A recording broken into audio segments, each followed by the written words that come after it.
Hello বন্ধুরা, hello YouTube family. আমি অমিতা আবার ভিডিও নিয়ে চলে আসলাম। লং ভিডিও বলতে পারো, জাস্ট 1 মিনিটের ভিডিও।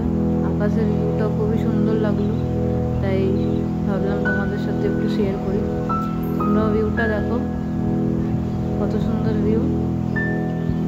নীল আকাশে সাদা ঢেউ কাটছে এরকম মনে হচ্ছে। আর একটা জিনিস, মায়ের আগমন হলে পরে যখন মা জানান দিচ্ছে যে আমি আসছি, দেখো তোমরা।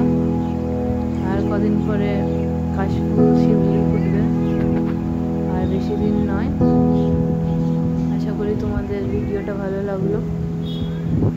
অবশ্যই লাইক অ্যান্ড সাবস্ক্রাইব করো, পাশে থেকো। Thank you. তোমাদের পুজো খুব ভালো কাটুক। Thank you all.